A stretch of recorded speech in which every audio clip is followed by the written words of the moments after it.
Hello friends, welcome back to my channel.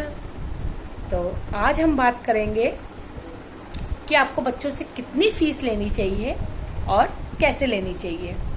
मैं कितने समय तक पढ़ाती हूँ बच्चों को और आप भी कितने समय तक बच्चों को पढ़ाएं। छोटे बच्चों को कितना टाइम दें, अगर बच्चे ट्यूशन्स पे आते हैं तो उन्हें कितना टाइम दें, अगर आपका बच्चा खुद का है, आप घर पर ही उनको पढ़ाना चाहते हैं अपने बच्चों को, तो उन्हें कैसे पढ़ाएं। तो आज हम इस विषय पर बात करेंगे। तो आप वीडियो को प्लीज एंड तक देखिए, मेरी वीडियो को लाइक करिए, शेयर करिए, सब्सक्राइब कीजिए और प्लीज मुझे सपोर्ट करिए ताकि मेरी वीडियो आगे कंटिन्यू जारी रहे। और मैं चाहती हूँ कि आप है ना मुझे थोड़ा सा प्रमोट करें, क्योंकि मेरी वीडियो पे भी व्यू बहुत कम आ रहे हैं और मैं ना और अच्छा करने की कोशिश कर रही हूँ, पर अभी मुझे ज़्यादा एक्सपीरियंस नहीं है। तो जितना मुझे आता है मैं उसके अपने अकॉर्डिंग कर रही हूँ। अगर आपको अच्छा लग रहा है, आपको उससे कुछ हेल्प मिल रही है, तो प्लीज़ मेरी वीडियो को लाइक, शेयर एंड सब्सक्राइब करिए और मेरी वीडियो को एंड तक जरूर देखें ताकि मेरे वाचार जो है वो कंप्लीट हो जाए। तो हम बात करेंगे कि हमें बच्चों को कैसे पढ़ाना चाहिए। हमें बच्चों को अगर हम ट्यूशन पे पढ़ा रहे हैं तो आप प्लीज बच्चों को 1.5 या 2 घंटे तो दीजिए। ये मैं आपको पहली वीडियो में भी बता चुकी हूँ कि बच्चों को, छोटे बच्चों को अगर आप उनको ट्यूशन्स पढ़ा रहे हैं तो आपको टाइम देना बहुत जरूरी है। अगर आप उनको 2 घंटे का टाइम नहीं देंगे तो छोटे बच्चों को आधे या 1 घंटा, अगर कोई 1 घंटा पढ़ा रहा है तो 1 घंटे में बच्चों को ज्यादा समझ में नहीं आ पाएगा और आप भी उसको कुछ नहीं सिखा पाएंगे। वो क्यों? क्योंकि जब छोटा बच्चा है वो आपके पास ट्यूशन्स आ रहा है तो वो बच्चा एक तो आएगा, 10 मिनट उसमें वेस्ट हो जाएंगे, उसकी मम्मा या उसके डैडी जो भी आएंगे उनको छोड़ने, वो आपके पास बच्चे को छोड़ के जाएंगे, आपसे 2-5 मिनट बात भी कर सकते हैं। बच्चा थोड़ा सा है ना थोड़ा फ्री होएगा, क्योंकि वो आपको समझने में उसको टाइम लगेगा, तो वो आपसे बात करने में थोड़ा हिचकिचाएगा, अपना बस्ता खोलेगा, कॉपीज निकालेगा, तो आपके 10 मिनट मिनिमम इसमें खर्च हो जाएंगे। ठीक है।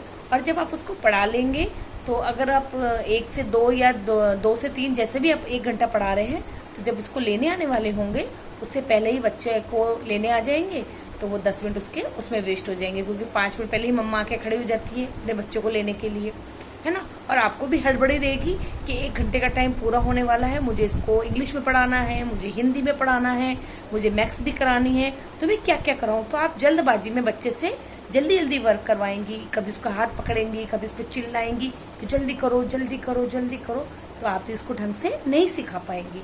तो इसलिए मैं कह रही हूँ कि आप बच्चे को मिनिमम 1.5 घंटा या 2 आवर्स तो दे ही से। और दूसरी बात कि अगर आप बच्चों को, अपने बच्चे को आप घर पे पढ़ा रहे हैं, आप ट्यूशन्स नहीं पढ़ाती हैं, आप अपने बच्चे को ही पढ़ाना चाहती हैं घर पर, तो आप बच्चे को फिर कंटिन्यू 1.5 या 2 घंटे मत बिठाइए, क्योंकि आपका बच्चा आपके पास 24 घंटे है। आप 24 घंटे में से उसको रात के 12 घंटे निकाल दीजिए कि बच्चा रात को सो रहा है, तो आपके पास दिन के पूरे 12 घंटे हैं। तो आप बच्चे को आधा घंटा करके पूरे दिन में आप उसको 1.5 या 2 घंटे पढ़ा सकती हैं, क्योंकि घर पे बच्चा कंटिन्यू मम्मा के पास नहीं बैठता है, तो इसलिए बच्चे का ध्यान, क्योंकि बाबा डाइवर्ट होता है, मम्मा को भी काम होता है, घर पे खाना बनाना होता है, तो मम्मा भी उसको 2 घंटा लेकर इकट्ठे नहीं बैठ सकती है। तो इसके लिए आप उसको क्या करिए, बच्चे को आप आधा घंटे का टाइम दीजिए, ताकि बच्चे के ऊपर भी प्रेशर नहीं रहेगा कि मुझे 2 घंटे तक लगकर पढ़ना है, और ना उसमें बहुत ज्यादा बाउंडेशन हो जाएगी। मुझसे बार लोग ये पूछ रहे हैं कि मैम आप कितना चार्ज करती हैं, कितनी फीस लेती हैं। तो मैं आपको ये पहले भी बता चुकी हूँ कि आप अपने एरिया के अकॉर्डिंग, अपने सिटी के अकॉर्डिंग, पहले आप अपनी सिटी, शहर देखिए, आपका शहर कैसा है, उसके बाद अपना एरिया देखिए, एरिया के बाद अपनी लोकेलिटी देखिए कि आपके एरिया में बच्चों को इतनी फीस पेरेंट्स आपको दे सकते हैं। उसके बाद आप ये भी देख सकते हैं कि बच्चा कौन से स्कूल में जा रहा है। अगर बच्चा अच्छे इंग्लिश मीडियम स्कूल में, बड़ा स्कूल है, कोई नामी स्कूल है, वहां जा रहा है, तो वहां के पेरेंट्स आपको फीस आसानी से दे देंगे। लेकिन वही बच्चा अगर कोई छोटे स्कूल में, पास के स्कूल में जा रहा है, जहाँ की फीस भी बहुत कम है, तो वो पेरेंट्स आपको फीस देने में थोड़ा सा हिचकिचाएंगे, क्योंकि स्कूल की इतनी फीस नहीं है, तो आपको इतनी फीस कैसे दे सकते हैं। तो आपको ये सब देखना होगा। फिर भी आप मिनिमम नर्सरी क्लास से स्टार्ट करेंगे तो आप 500 से कम मत लीजिए।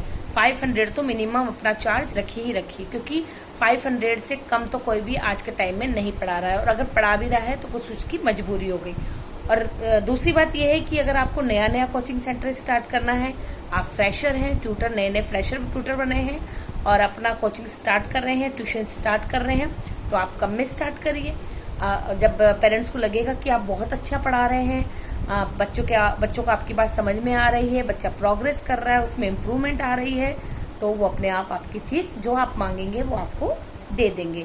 तो अगर आप स्टार्टिंग में अगर ऐसा कर रहे हैं तब भी कोई दिक्कत नहीं है, तो आप थोड़ा सा कम भी ले सकते हैं। मेरे यहाँ पे लोकेलिटी अच्छी है, वो तो शहर भी अच्छा है, तो मैं यहाँ पे जो बच्चों से फीस मांगती हूँ, वैसे मैं 500 से कम चार्ज नहीं करती हूँ।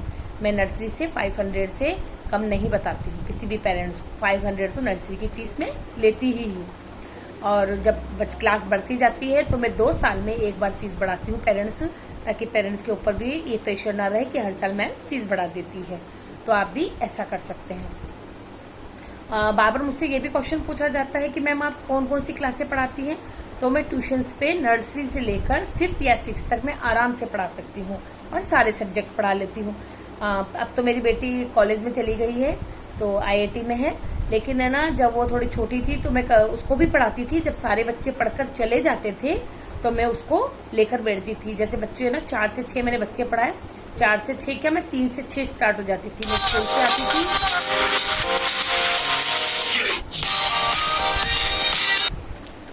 तो मैं 2 बजे स्कूल से आती थी, और उस समय, और मतलब ये 5-6 साल पहले की बात बता रही हूँ मैं आपको। तो मैं ट्यूशन तो कम से कम मुझे आज पढ़ाते हुए 15 ईयर्स हो गए हैं।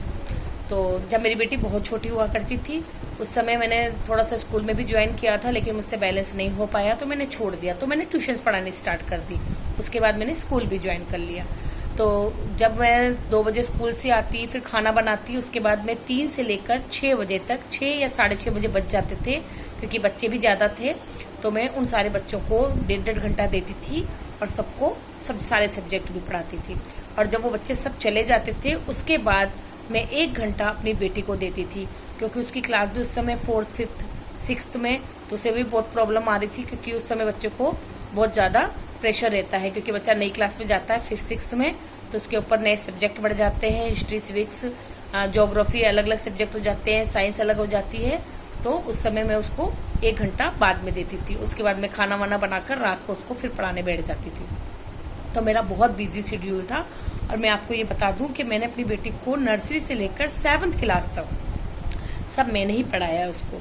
तो मतलब है ना, उसकी ये कंडीशन थी 9th 10th में भी, जब मैंने उसकी कोचिंग लगा दी है कि उसको कुछ समझ में नहीं आ रहा है या कुछ उससे लर्न नहीं हो रहा है, तो मम्मा आप ही देखो, मुझे थोड़ा सा समझा दो उसको कि इसको कैसे लर्न करना है और कैसे पढ़ना है। तो इसलिए आपको अपने बच्चे के ऊपर ध्यान खुद ही देना होगा। अगर आप उसको ट्यूशन्स भी भेज रहे हैं, तो ट्यूशन से आने के बाद भी आपको ये देखना चाहिए कि आपके बच्चे ने क्या पढ़ा है, वहां पर वो क्या लर्न कर आया है और उसे कितना लर्न है। अगर उसे कुछ छूट गया है तो आप घर पर उसकी तैयारी करवाइए, और या फिर एक बार रिवीजन करवा दीजिए। आप रिवीजन भी करवा देंगे, बच्चे से दोबारा सुन लेंगे, दोबारा लिखवा लेंगे, तो बच्चे का रिवीजन भी हो जाएगा और उससे अच्छे से लर्न भी हो जाएगा। अगर आप ट्यूशन्स पढ़ा रहे हैं तो प्लीज़ मेरे आप लोगों से रिक्वेस्ट है कि जो भी आप ट्यूशन पढ़ा रहे हैं बच्चों को, उन बच्चों को अपना बच्चा समझ कर ही पढ़ाइए, क्योंकि हम टाइम भी दे रहे हैं, सब कुछ कर रहे हैं, तो उस बच्चे में प्रोग्रेस होनी चाहिए। कुछ बच्चे हैं वो टाइम लेते हैं सीखने में, क्योंकि सबका दिमाग अलग अलग होता है, किसी में थोड़ा देर से बात समझ में आती है, किसी में जल्दी। तो आप प्लीज़ परेशान मत होया कीजिए। आप बच्चे को जैसे उसके अकॉर्डिंग, जैसे वो कम समझ रहा है तो उसको थोड़ा सा कम स्टार्ट करिए, जैसे धीरे धीरे स्टार्ट करिए। एक ही दिन में आप सारे सब्जेक्ट या बहुत सारा मत पढ़ा दीजिए, थोड़ा थोड़ा पढ़ाइए। तो अगर आपको आपके प्रश्नों का उत्तर मिल गया हो तो मेरी वीडियो को please like, share and subscribe कर दीजिए। और अगर आपको कुछ और पूछना हो, कमेंट में और कुछ हो, आपकी क्वेरीज हो कि मैम से और कुछ पूछना चाहिए, तो आप प्लीज़ कमेंट में लिख सकते हैं। तो मेरा आज भी वीडियो बनाने का यही मकसद था कि मैं आपके जितने भी क्वेश्चंस हैं कि आपको कितने आवर्स पढ़ाने चाहिए, कितना टाइम पढ़ाना चाहिए और मैं क्या क्या पढ़ाती हूँ, मैंने आपको बता दिया है। मेरी क्वालिफिकेशन क्या है ये मैं आपको अपनी नेक्स्ट वीडियो में बताऊँगी। Okay then, thank you, bye.